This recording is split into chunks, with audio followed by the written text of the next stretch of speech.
Episode 2: The Characters.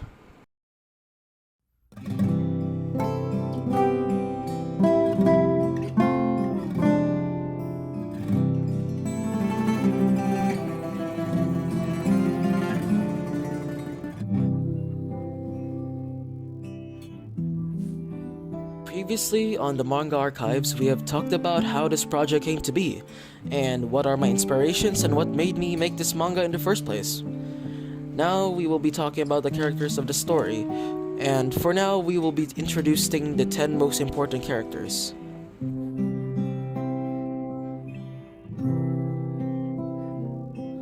Julius is the main character of the story, and in the year 2109 he was the first ever AI to be made. He is the key to the success and the destruction of all AI. Now he works under Christopher's command in liberating Ophir from its toxic and corrupt government. The thing that makes Julius different from the rest of the characters is he is a nobleman. No matter how big the odds are stacked against him, he will do what he thinks is right in order to save the greater cause.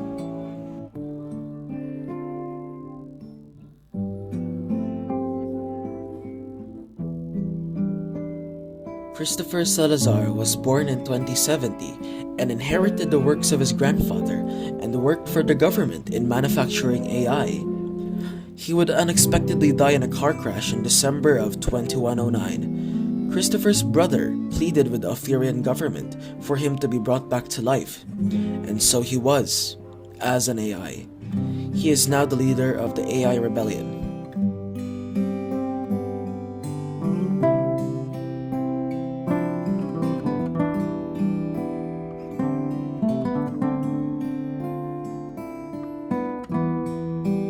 Hiro was born in 1922, and he is the most oldest AI to be brought back to life, 190 years old to be exact. After being saved by Christopher, he was assigned to be Julius's assistant. Since he is the most oldest and lived a long and eventful life, witnessing wars begin and end, fighting alongside with enemies and allies alike, seeing many die on his account, and learned how to love, he is the best person to approach for advice.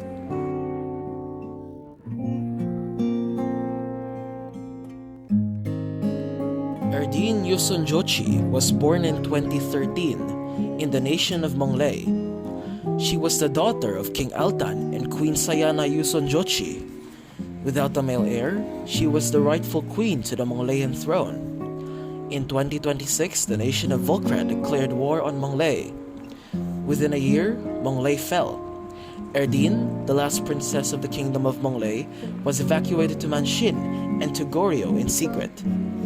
A gangster by the name of Min So took Erdine in as his apprentice.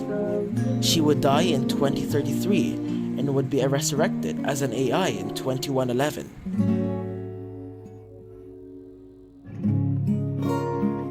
Charlotte Erso was born in 2056. She was a child born in the middle of the Great War of 2039 to 2080. Though she lives in Ophir, a neutral country during the war, Ophirians were indirectly affected as well. Charlotte's family got poorer, and she's the only one fit enough to work. Eventually, Charlotte would learn about an Ophirian martial art called Silat. She was very skilled, and word began to spread about her throughout the nation. This caught the cultural sector's attention. She went on to represent Ophirian martial arts. She became a celebrity and lived a decent life with her family until the age of 31. Before we continue on introducing the rest of the characters, I would just like to clarify something. So, there are 4 specific words that I would like to introduce, and that is Ophir, Ophirians, Tayo, and Taiwanese. Ophir and Tayo are 2 of the countries in the story, and Ophirians and Taiwanese are the names of the people that live in the 2 nations.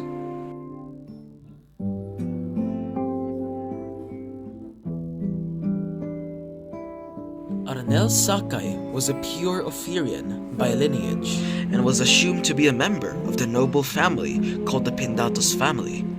He was brought back to life because scholars wanted to learn about lost informations from the Pindatos lineage to understand the noble family's history.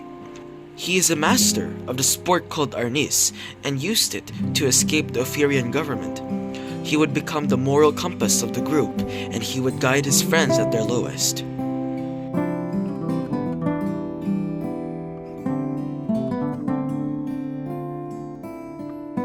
Jack Pole was a soldier of the Great War of 2039 to 2080. He was a Unionist and was part of the Union military. When the Union unexpectedly attacked Indonesia in 2039, Jack was one of the first to volunteer in joining the fight. He would go along to fight in the Mar Pacifico region. For his outstanding performance in the battlefield, he was awarded with many medals. As Indonesia grows weak, the idea of a full ground invasion on the nation was inevitably brought up. On the morning of August 29th, 2045, the Union commenced Operation Dagger, the land invasion on Indonesia.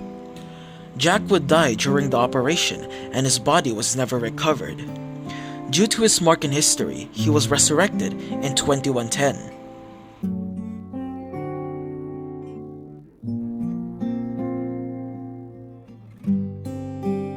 Leslie Mueller was born in 2088 and was one of the last Weimarians ever born to this world. Nearing the end of the 21st century, the Weimarian race would officially go extinct, all except one. Leslie is known to be a skilled gunman, one of the best in the resistance. He would go on to be Christopher's bodyguard. To Leslie's enemies, he would be known by the name, the Last Weimarian.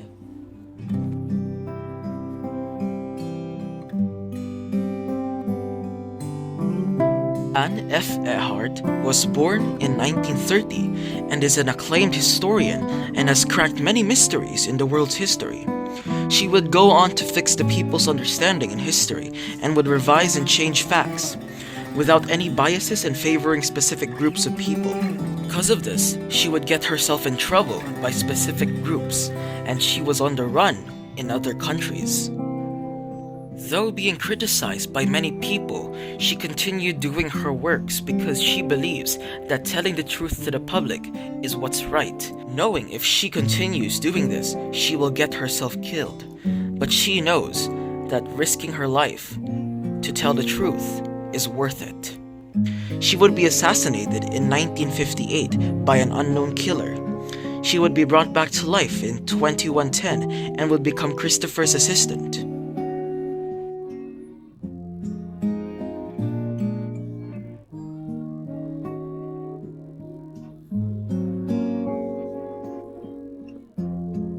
Rance F. Walker was born in 2090. He was a very smart child for his age.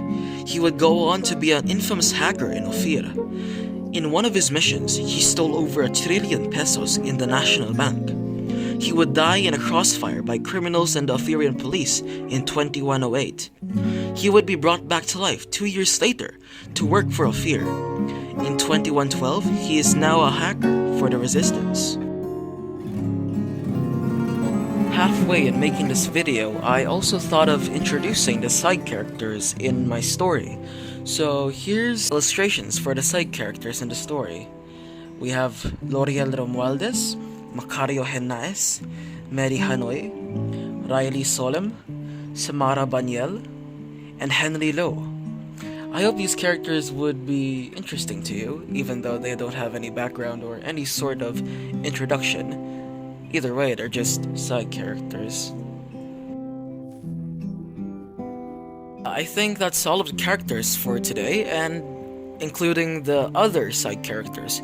Anyways, if you guys enjoyed the video, please subscribe and comment down below who you think is the most interesting character that I have created. And if any of you guys would like to give me suggestions and corrections in my story or any new ideas, I'm open to new ideas, of course, and just comment down below and I'll read them, of course. Anyways, thanks for watching, and again, sorry for the very long update on episode 2. I've been working on episode 3 and episode 2 at the same time, so best be ready for episode 3. It's coming out in a few weeks or so. Also, please check my other social media platforms. We have an account on Webtoon, Facebook, and Instagram. I frequently post updates and illustrations on Facebook more, so please follow me on Facebook. Anyways, check my other accounts. Links are down below. Anyways, that's all for now. Thanks for watching and see you next time.